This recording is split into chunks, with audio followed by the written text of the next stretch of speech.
Why, hello there, everyone. In today's video, I want to give you guys a couple of tips and tricks that I have discovered upon upgrading to NX 2506.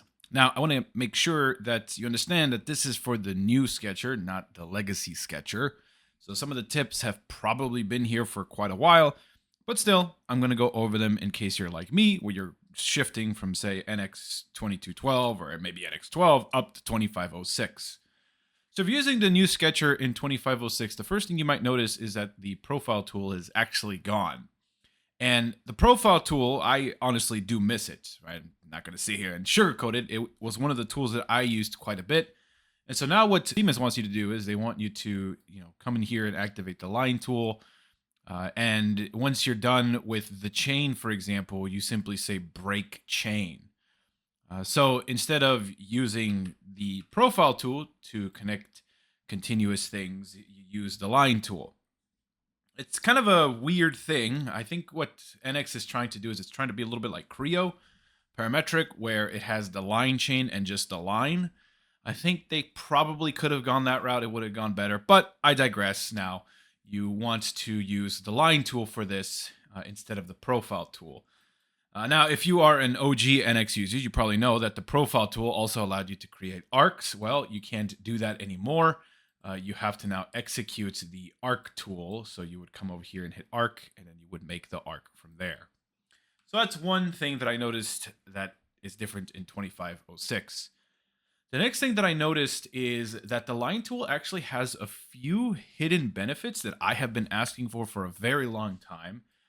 For example, if you go over into settings, you can immediately turn on create reference geometry. And so what this does is it allows you to create what some programs call construction geometry. And with this construction geometry, you can, reference things, you can attach curves to them, but they are not actual geometric entities that you can extrude or revolve or do things like that with. This is a feature that I've been asking for a very long time, and I'm really glad that they brought it in here. It sure beats the heck out of having to, click the damn thing and then saying, convert to reference. I thought that was always a little bit annoying, but now it is a little bit easier for those of us that are coming from other CAD packages. It is not just exclusive to the to the line tool. It's also found in the arc tool there, create reference geometry. So you can go ahead and have some fun with that. The only one that I think is not able to turn that on is the spline tool. So I think you will still have to select this and convert it to a reference if you need it to be. I didn't find a button for that in the spline command though. The other ones though seem to be very nice for that. See, there's create reference geometry for the rectangle. So I find that very, very useful. So that's another change that I noticed that the sketcher does in 2506.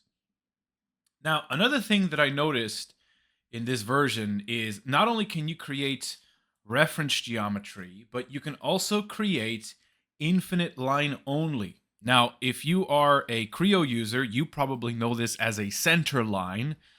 So this is a feature that I have been asking for a very long time. To give you guys some context, I am originally a Creo user, and so I use center lines all the damn time. And when I first started to learn NX, that was the first thing I asked the person who put me in NX. Like, where's the center line? I don't see any center lines. And this was back in NX 11. And they said, well, there is no center line in NX. You have to use a sketch and convert it to a reference and do all this other crap. But now you could see that with this tool, we can create infinite length, right? Geometry like so. So see infinite line only, add infinite line. So for example, I can do one like that. That is also connected to the center line. That is very nice. I find that very useful for things like threads if I'm doing helical cuts. Now, as a Creo user, of course, I have a bad habit of always slapping a center line on here like so, but it's not really necessary. But that is another thing that I noticed that is very, very handy for someone like me who has been using center lines for a very long time.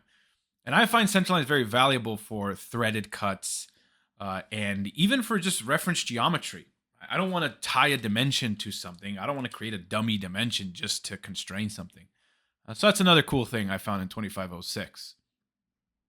Now, the other thing that I noticed in 2506, and I think this has been around for a while, is that you can now convert. Let me turn this off. Let's turn on create reference geometry. Let's say we're going to revolve something like this. You can now convert things that are referenced to a center line, as I'm going to call it, to the vertical axis, to a diameter. Now, I find it really weird the way that they named it. For example, if I want this diameter here, I have to click this guy, then right-click on it, and then it says convert to half diameter.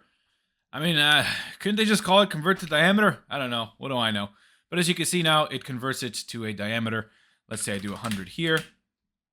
And I'll do maybe, I don't know, let's do 150 here. This is all in metric, by the way. And of course, I can do the same thing from here to the center line. And again, I'm going to convert this to a half diameter. And let's say that's going to be 200. And let's say that this guy here, if I can kind of zoom in there, is going to be 15. Okay, so now I have a fully defined sketch. And if I hit finish, I could revolve this guy here. Now, you'll probably ask yourself, well, other than it being an actual diameter, is there really any hidden benefit or any benefit to this that I can see? Well, it depends.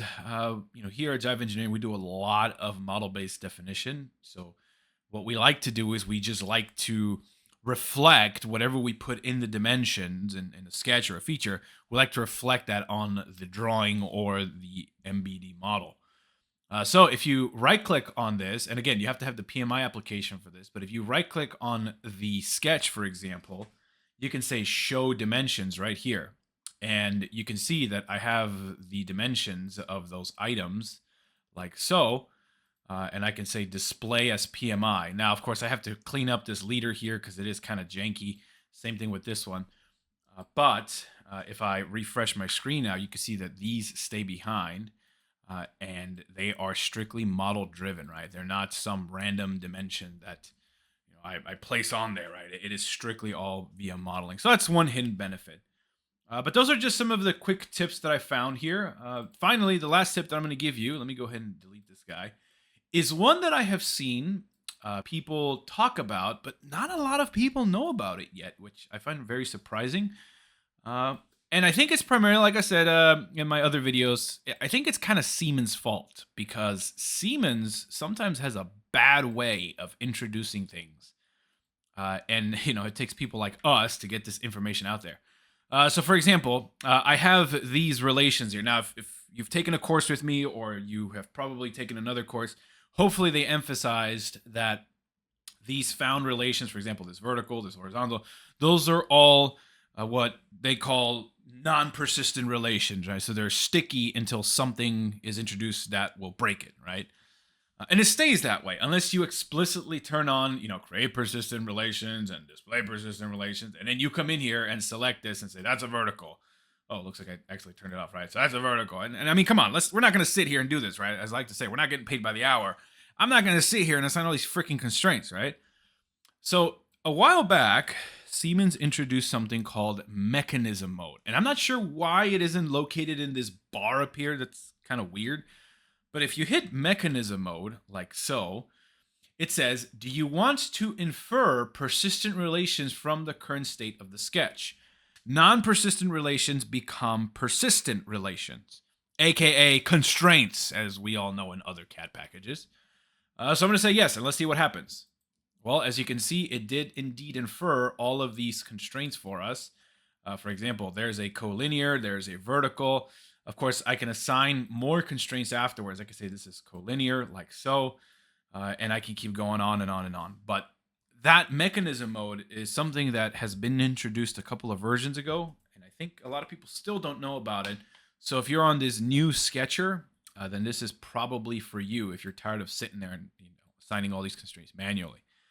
A final bonus tip that I'll give you is if you if you hold the control key and hit the up arrow, it makes your text bigger, right? Yay, that's awesome. Perfect for screenshots. Anyway, if you guys have any questions or concerns with this new sketcher, please feel free to leave them down below. Now, if you were to ask me, I personally like the new sketcher. I know a lot of people don't like it, especially OG NX users, but I have been using Creo for a long time. I've been using NX for a very long time. If I could just take the Creo sketcher and put it in NX, I think NX would be very good. But that's just me, right? Don't kill me for that. Anyway, if you have any questions or concerns, feel free to leave them down below. Thank you guys so much. Take care. Bye-bye.